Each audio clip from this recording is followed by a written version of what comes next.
My name's Paul Abernathy, your host. As always, I want to thank you for taking the time out of your busy schedule to sit down with me. As today, we're going to look at some exam prep questions and how to dissect them and how to not dig too deep in trying to answer the questions so that you get lost in that endless loop where you really start to stress out. So we're going to talk about it. And today we're going to look at 3 questions that are very common on an exam. Now, maybe not how we've written them here, but in some form or fashion, they're found on exams. So we're going to kind of look at them. We'll dissect it. And I want to remind you of a couple things. Firstly, when you see a question on an exam, don't read too much into it. Again, there's a difference between an exam question that will give you just enough information to answer the question versus real life aspects where you might want more information because you have different options that you have to choose. So again, let's not overthink the question. Let's answer the question, be very focused on it. And remember, this is an exam. We just want to pass the exam. Now, we studied, whether you're in a Fast Tracks program or on your own, we've studied to retain and learn the code. But now we're just in an exam environment. We need to pass that exam. Okay. Now, I should mention before we do that, also, I want to thank all of you out there who have visited electricianpride.com and helped with the shirts and t-shirts like the one I've got going on here. You really can't see it, but it's got the Power Wheel logo. Wear that into the exam. They probably won't even notice it. If you have a question, you can go, oh, there's the formula. But check with your, check first. I don't say Paul told you could do it. They probably won't know they will, unless they watch the video. But thank you for checking out Electrician Pride. Again, we've got shirts, we've got neat stickers, we've got mugs, we've got the Tesla stickers, all kinds of things over there, phone cases, gosh, I don't know, bags, tote bags, long sleeve shirt, short sleeve, and it got them in the master electrician, journeyman, electrical engineer, inspector. We've got the Tesla, the code wizardry. We've got the code mafia. There's tons of stuff over there. Just kind of peruse it. And again, thank you for supporting us on electricianpride.com. And they are the sponsors of this episode. Okay. And so thank you again. Check it out. Now, also, I want you to stick around to the end of this video because I'm going to give you a special code that gets you a huge discount, okay, on our courses. So stick around for that if you're new to this channel and you are thinking of getting into our educational programs that we offer. Again, we have programs on residential, commercial, industrial, grounding and bonding, which is one of our favorite. Exam prep, we have Electricity 101 to learn all the basic fundamentals of electricity, magnetism, theory, all that good stuff. All of those available over on our website, masterthenec.com, as well as electricalinstructor.com, which is our academy. So again, great stuff. Check it out. But we also, again, appreciate you and all the support here at electricianpride.com. So thank you very much for that continued support. But so make sure you listen to the end so that coupon. All right, now, and also make sure you hit that subscribe button because I do content all the time. You never know when it's coming. So make sure you click that little subscribe button and even hit that bell on the YouTube channel to notify you anytime a new video or podcast is uploaded to our channel. Okay. Again, we're making that content for you so that you can get better at understanding not only electricity, but also the National Electrical Code, which is the minimum safety standard for the electrical industry. All right. That's enough of that. Let's move on to today's presentation. So what we're going to do is we're going to look at some questions and we're going to answer them and we're going to dissect them. And again, I want to remind you, they are common on exams. Don't overthink them. All right. So let's get to it. Very first question we're going to run into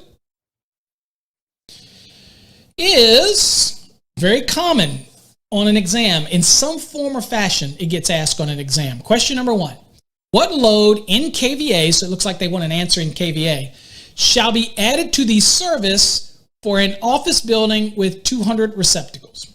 Okay. First thing that I notice on an exam is that this has nothing to do with residential. So it has nothing to do with 3 VA per square foot. It has nothing to do with the receptacles already, general use receptacles are already considered in our calculation at 3 VA per square foot. Has nothing to do residential. This is office building, very much commercial. So first things first. I also noticed that it's asking me what load for a service calc. So it means that it's not asking me what the actual connected value is of something, like simply taking the nameplate values and adding them all up. That's the connected. Here it's telling me, look, I need to know what a load is going to be for the service. So this is open to say if I have any demands that can be applied. Okay. Now, you're going to find out that when we apply demand factors to things, it's going to be as permitted. Okay. It means that it's optional. You could take the full connected load value of something and run with it, but it's going to mean your services are overly large than necessary. And again, you're not taking into account any diversity, which you can take into account in the National Electrical Code. So when you're taking an exam, always consider, unless it says it otherwise, to resolve the question to the best possible answer. And for us, the best possible answer is the smallest size service necessary to handle the load. Okay, so that is the best possible choice. So we always want to apply any demand factors that we have available to us, unless it asks me for the connected load. Then it might be before I apply any demands. Now, when it says what load, it could have also said, what is the demand load? Okay, it says, what is the calculated load that shall be added to the service? There's ways it could have said it that imply that you need to do some type of calculation. Okay, so here it says what load in kVA shall be added. So this is about a service calc. So it wants to be able to do all of the demands if they're applicable, and now apply this value to the service, okay, for this office building. All right, so kind of dissecting it, what we're doing here. We know it's 200 receptacles. We know it's not a residence, so we don't have to worry about anything in 220.14J with 3 VA per square foot. Ain't got nothing to do with that. Another thing we'll notice in this question, it doesn't give me any dimensions of the building, so I don't get into that. And I'll show you why that might be important on an exam or not. But right here, it doesn't give me any of that. In your mind, you might thinking, well, wait a minute. Isn't there two things I have to compare in order to be able to calculate this? In reality, yes. In the question, no. Because the question's just giving you a certain amount of information that you could solve the question for. So let's solve it. Let's go to look at what we're dealing with here. All right, so first things first, now we'll look at the code so we can get a better grip of it here. We know there's 200 receptacles. Now you see this 180. Now that is 180 VA per strap. So before we even start dissecting this, we need to know where that comes from. So let's go to the National Electrical Code and look at it and see what it is that we're dealing with. And let's go all the way up here to receptacles. Okay, so you see on the screen, it says 220.14I, receptacle outlets. Now, it says, except as covered in 220.14J and K, okay, which are different aspects of it here, except as what's covered there, it says receptacle outlets shall be calculated at not less than 180 VA per single or for each multiple receptacle on one yoke. Okay, now let's think about this for a second. If I have a single receptacle, a simplex we call it, and it's on one metal strap that goes into a box, that is 180 VA. Okay, now if I have a duplex receptacle, then that is two single receptacles on one strap. That's why we call it a duplex, okay, over and under, okay? Or if you turn it sideways, side by side, however you want to look at it. That's two receptacles. That's more than one, it's two. So in this case, if they're mounted on a single strap, then it's still 180 VA. If I had three receptacles mounted on a single strap, still 180 VA. Okay. Now, where it changes is when you see this piece right here, and I will highlight it for you. It says right here, it says a single piece of equipment consisting of multiple receptacles comprised of 4 or more receptacles, and you might have seen them. They're square. They've got 4 different receptacles on it, and some of them might have as many as 6 receptacles on it. But typically, there's about 4 receptacles on it. Notice that if it's 4 or more, they shall be calculated at not less than 90 VA per receptacle. Okay?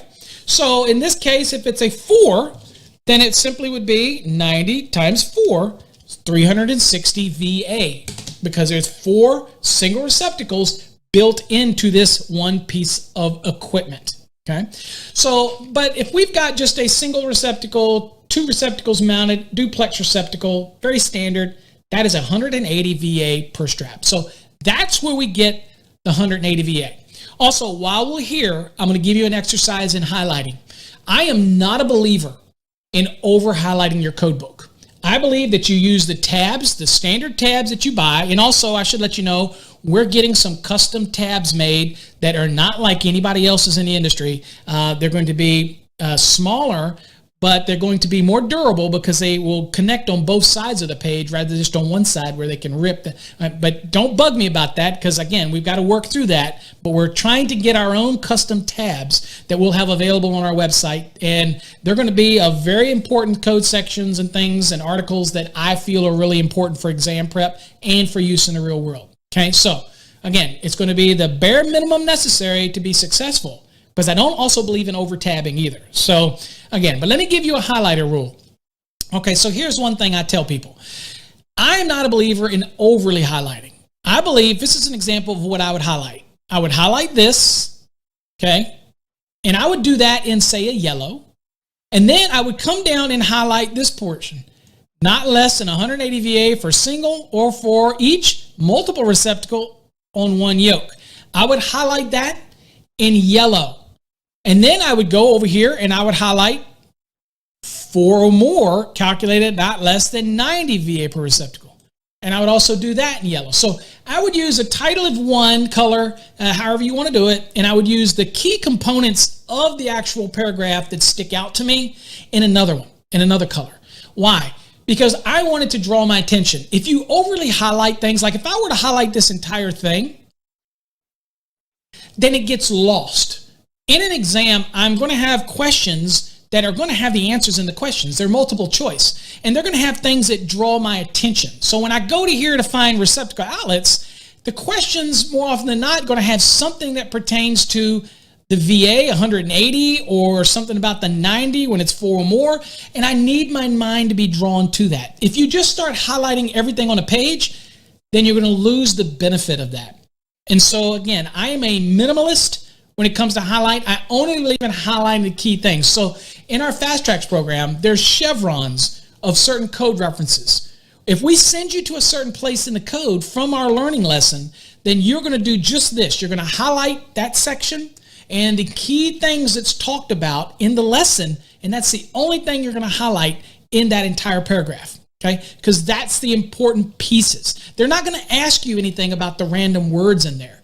It's usually going to be something that's drawn to the important portion that's discussed in our learning lesson. And if you're not using our Fast Tracks program or any study program that we provide, still can use the same concept. Focus on the things that are important to the paragraph. That's what you're going to highlight. You don't want to over-analysis paralysis by highlighting everything, and all now you have is a page is full of nothing but highlights. It's not going to be beneficial to you. Trust me. Been doing this a long time. It's not going to work for you. All right, so anyway, so that's that part. So now let's go back real quick to the actual presentation, and we'll continue to work through this. So, okay, first thing, we had the 200. We see where the 180 VA comes from per strap. And again, the question just says receptacles, okay? Don't overthink it, okay? Even whether it's a simplex or duplexes, it's still one strap. So 200 times 180 VA equals 36,000 VA, or volt amperes. Now, you can bet that on an exam, they're probably going to give 36,000 as one of the answers. Well, in reality, that is your connected value, because we know that we get to apply some type of demand to it.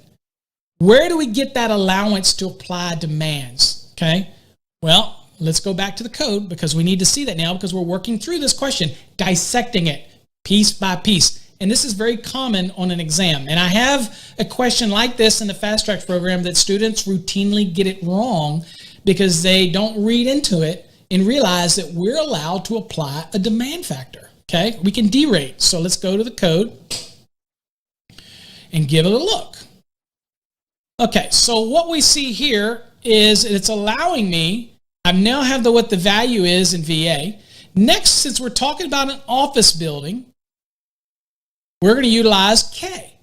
Now, what does K tell us? Okay, K says, in office buildings, and that's what our question was all about, it says the receptacle load shall be calculated to be the larger of 1 or 2. Okay, that's the power of or. Okay, in your code book, anytime you see or, it's saying you can either do this or you do that, but I want the larger of either or.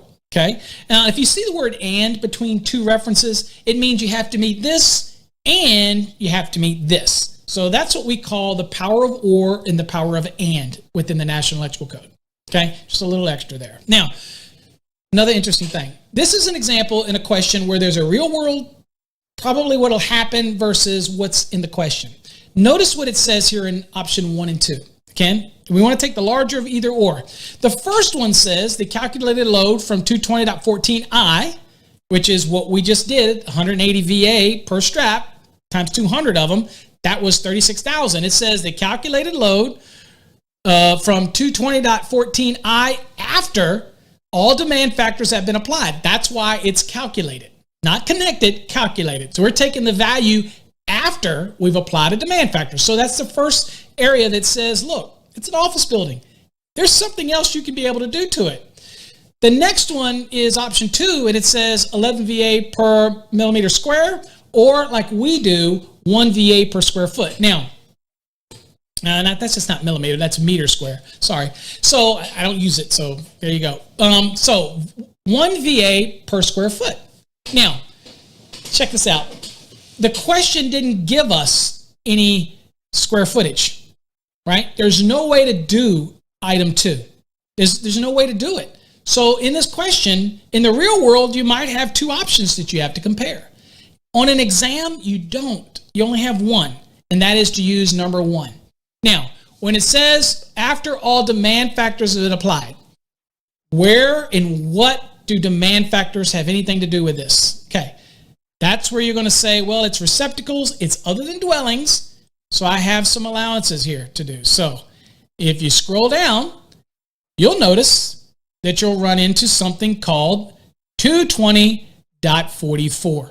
Now, 220.44 says receptacle loads calculated in accordance with 220.14H and I, okay, so if you used H or you used I, shall be permitted to be made subject to the demand factors given in table 220.42 or table 220.44, okay? Now, let's knock table 220.42 out of the way because our question's dealing with office buildings, okay? That was what our question was, and if you look at 42, office buildings aren't listed here, so it would have to be taken at 100% anyway. But if any of these others are applied, then you have an additional demand factor that can be applied. Ours has nothing to do with that in the overall calc. Ours is very much just to do with table 220.44, which is right here. Now, highlighting tip. You ready? In your study program, if you have an exam question that sends you to 220.44 or study question, then you're going to highlight this portion, okay, that's it. And then you're going to highlight this like that. Then you're going to do this portion of receptacle load, which demand factors applies, and that's it. That is all you're going to highlight because that draws your attention to it, okay? Now, since we're here, how are we doing this? Well, we already have our connected load. It's 36,000 VA for these receptacles at 180 VA per strap for 200 of them.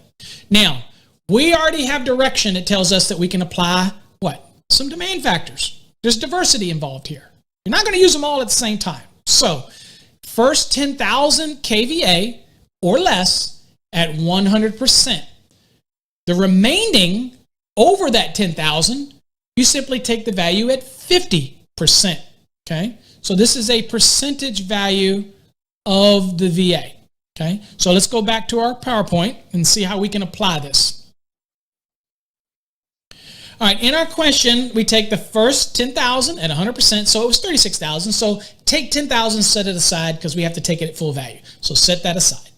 So that leaves us with 26,000. 26,000 times 50% because the 26 is the amount that's over 10,000.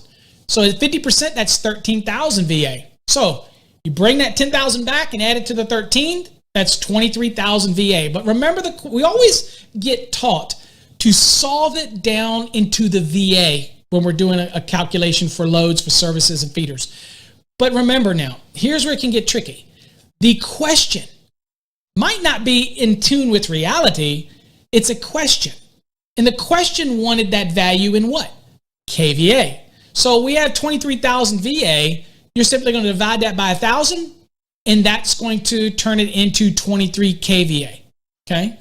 And so again, just to make sure you're all on the same page, you take 23,000, divide it by 1,000, and 23. If they just gave you the kVA, 23,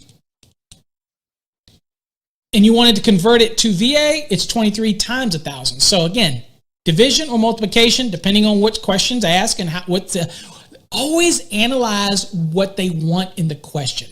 That's another thing that I notice a lot on our Fast Track programs. If you're not familiar with the Fast Track program, it is the world's best exam preparation program with real life type of simulation. Check that out on our website. Again, that is over at masterthenec.com. Check it out, or stick to the end. I'm going to give you a coupon code, save you a bundle of money. Okay, so hang in there with me. Don't leave me yet. And don't forget to subscribe and click that notification button, because I'm always doing things like this. Okay, all right. Now, so the question is answered.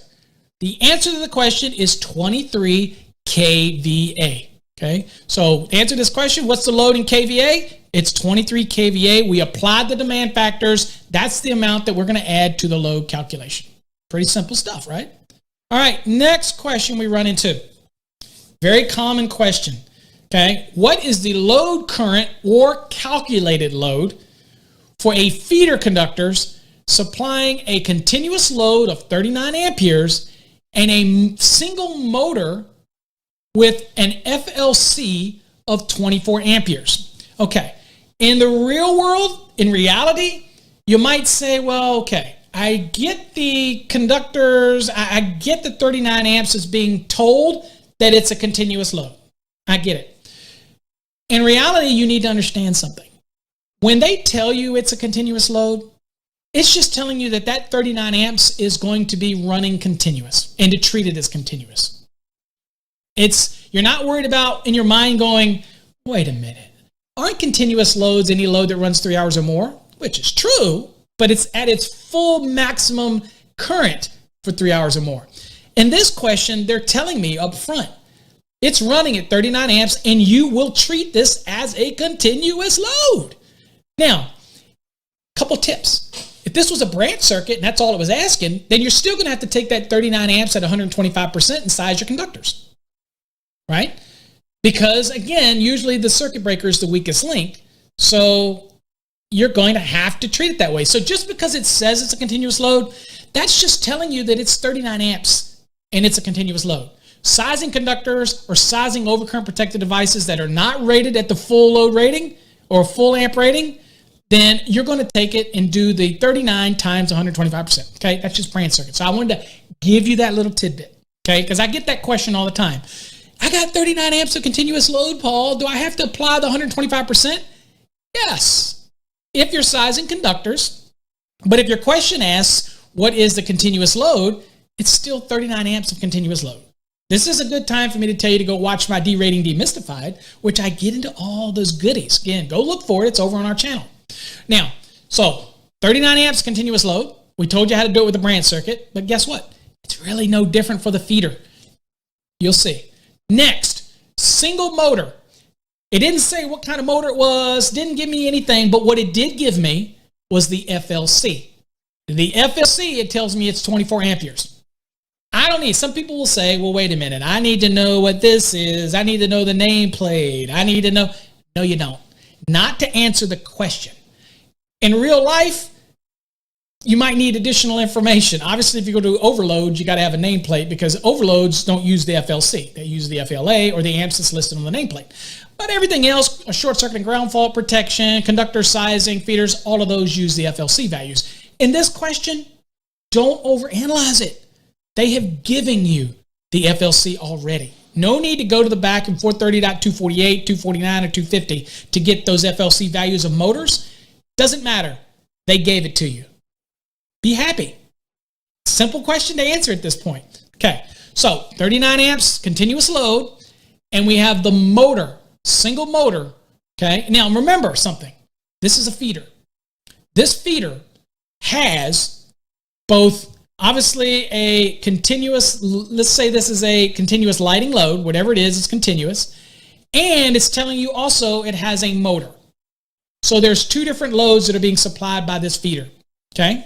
All right, that's a given. Now let's kind of go look at the question. Let's go look at the answer and we'll work through it.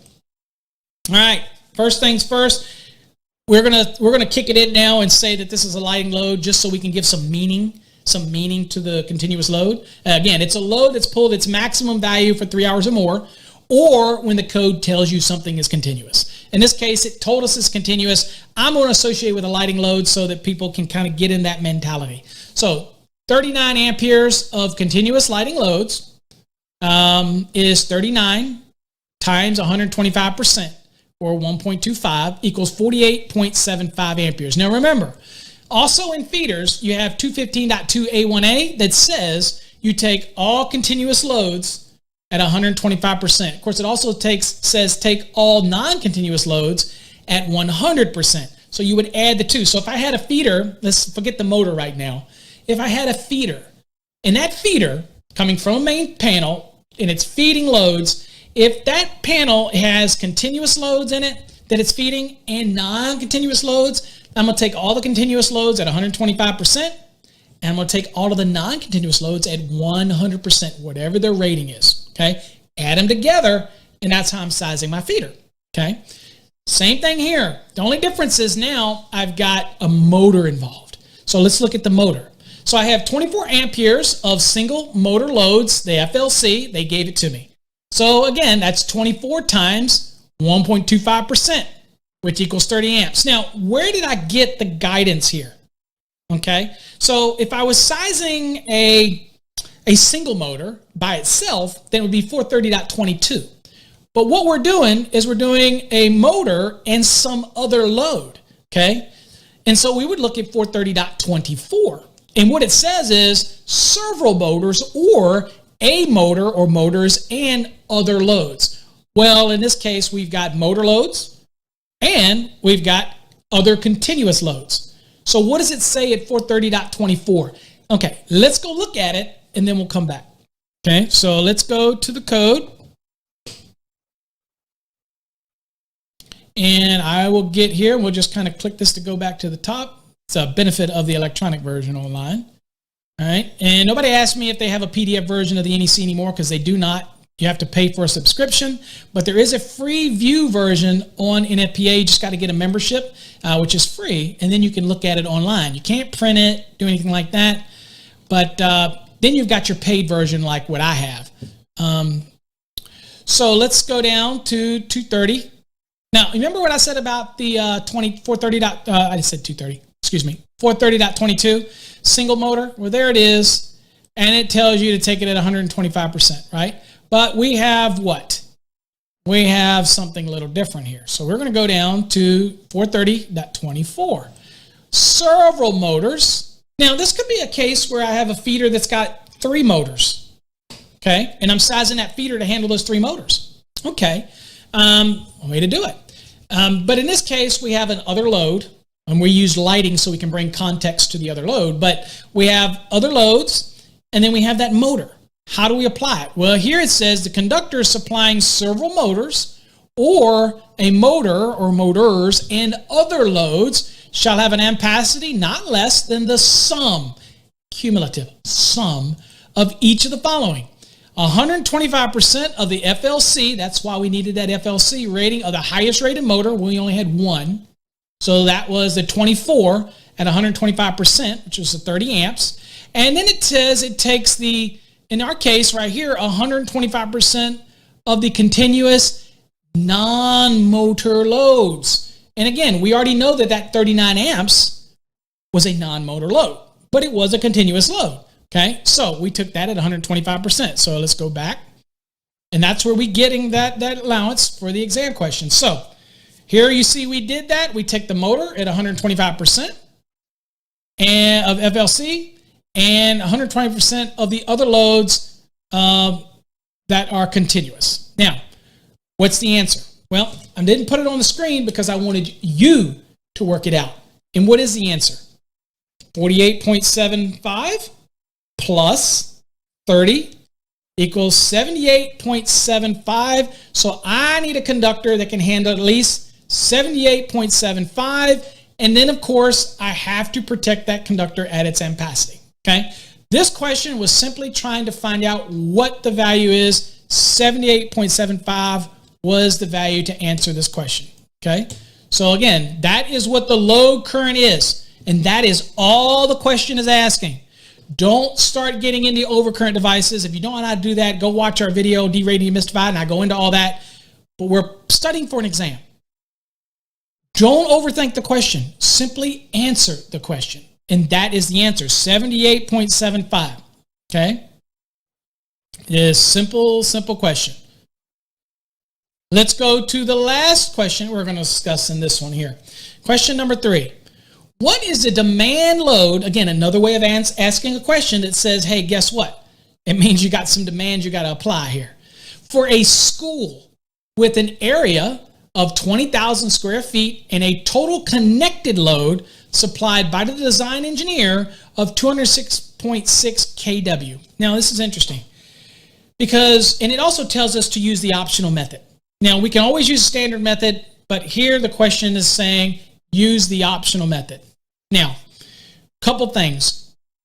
We're using optional method, so obviously we're in part 4 of 220. That comes to mind. We already know there's a demand factor that has to be applied based on the question.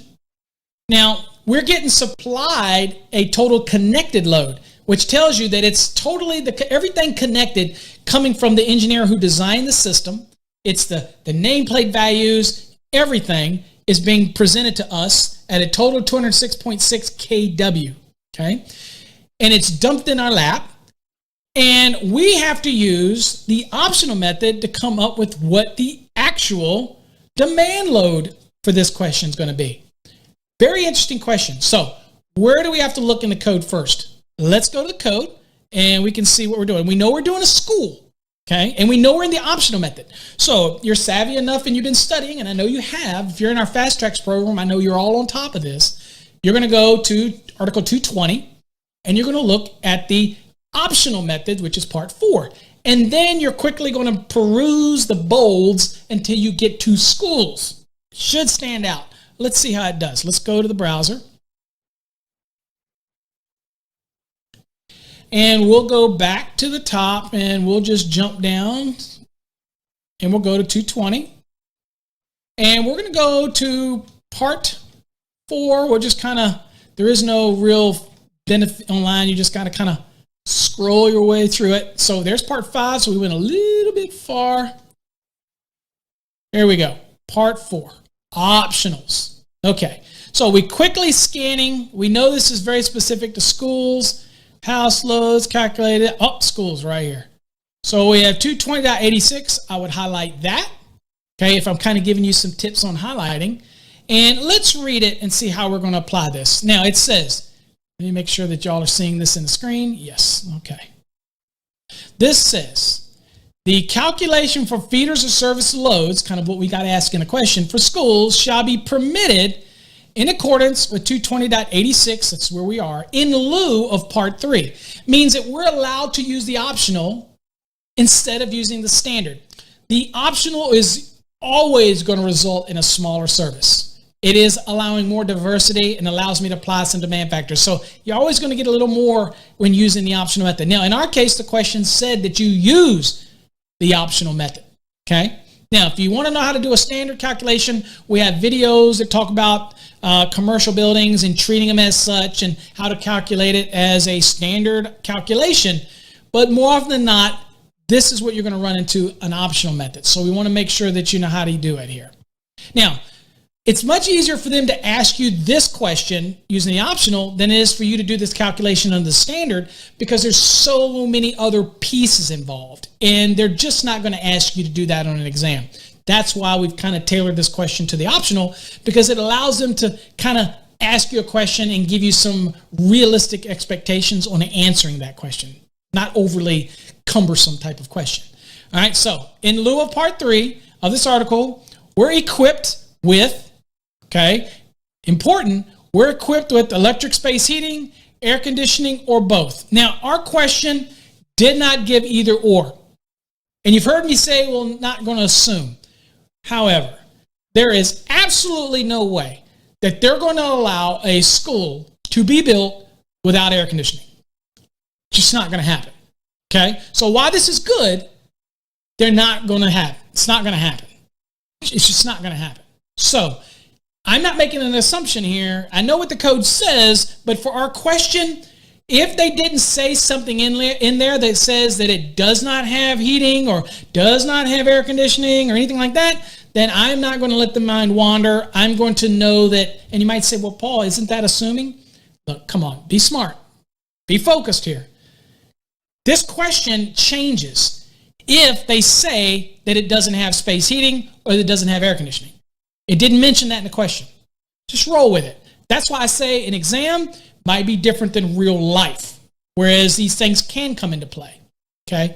All right, now it says, the connected load to which the demand factors in table 220.86, which the engineer supplied to us, I think it was 206.6 kW, apply shall include all of the interior and exterior lighting, power, water heating, cooking, and other loads. And the larger of the air conditioning load or space heating load within the building or structure. Okay? Now, in our question, the design engineer, he's already given it to us. In the real world, you gotta ferret this out from them. In an exam world, it's right there. It's already in the question. Don't overthink it. Okay? Okay. Next. This is not relevant to our question, but we'll read it and we'll just kind of work this out. It says, feeders and service conductors whose calculated load is determined by this optional calculation shall be permitted to have their neutral load determined in 220.61. The reason it has to say that is because 220.61 is under Part 3. And so, again, you have to have permission to be able to do that. And again, you have to be able to understand standard methods in order to be able to calculate neutral loads. You don't do that with the optional methods. So, again, you really need to know how to do both. And hopefully that engineer who's supplying you it in real life does, because all schools are going to be engineer designed. Just saying. All right. So again, let's not read too much into it. We're trying to answer the question. And I'm trying not to turn this into a lesson, but exam prep question review. All right. All right. Now, one thing to remember, this portion shall not apply to portable classroom buildings. So where you have schools, but you have those portable classrooms, doesn't apply here. They get calculated as normal. They do not apply to the provisions of this rule in this section, which is section 86, dealing with schools under the optional method. Just remember that. Doesn't apply portable classroom buildings. Now, let's look at this table. This table is important because we had to get from the engineer, we had to know what the KW was, right? That's important. And we needed to know the square footage. And they gave us both of that in the question. Now, here's what it says, and here's where people get confused. It says, optional method, it says demand factors for feeders and service conductors for schools. Notice this is demand factor in percentage. This is the connected load in VA. And the 3 VA, you take at 100%. 3 to 20 VA per square foot, you take at 75. And the next is 20 VA, okay, and higher, at 25, okay? That's the remainder, okay? So the first 3 VA, 100%. Over 3, up through 20, 75%. And the remainder over 20 at 25%. Now, you're thinking, what values am I taking? Am I taking the demand value or am I taking how do I do this math? Don't worry, we're going to show you. But remember how we're applying these percentages now, okay? That's important. And again, school questions, whether you ever wire a school, they seem to always appear on exams for some reason. So remember what we said. We had 206,600 kW, and we had a square footage of 20,000. So the first thing you do is take that kW, divide it into the square feet so that we can get a VA per square foot. So we're always going to check our math. We always do that. So 206,600 divided into 20,000 equals 10.33 VA per square foot. So now we have our VA per square foot. Now we get to use the values in the table. The first 3 VA at 100%. So we might as well take that 3 VA off the top. Just get rid of it right away and put it aside because that's 100%. The remainder in our equation, since we didn't go over 20, we're not going to use the 25%. We're going to use the 75, which is over 3, but not over 20. Okay, up to 20. And so in our case here, what do we have? So you take the 10.33 minus 3, and that gives you 7.33. So that's the remainder. Now we're going to apply 75% to it. And that is 7.33 VA times 75%. That's what it said in the code. And that is 5.4972. Okay? Now, that is the remainder. Now, what do you think you do? Add the two back together. Take the original 3 and take the 8.4975, or excuse me, the 5.4975, add them together, and that is 8.4975 VA per square foot. Now, this is the last step. We now have to convert this and get this to a value that we can use. So you take the 8.4975 VA per square foot times, how many square foot do we have? 20,000. 8.4975 times 20,000 is 169,950 VA. But of course, 220.5 says anything that's what? Well, let's back up. 169,950, divide that by 1,000. Remember, because we got VA, we want to convert it to KVA. That's when it breaks it down, and it's 169.95. Now we can say 220.5b says that if it's 0.5 or greater, that we can round up. So in this case, 169.95 kVA would round to 170 kVA, which is actually 170,000 VA. Okay, so we're answering the question though, right? So the question wanted to know what the demand value is. Okay, so this is why I'm coming back. If they want the answer in VA, give it in VA. If they want the answer in KW, give it in KW. Remember, VA and KW are synonymous for calculations like this. If they want it in KVA, give it in KVA.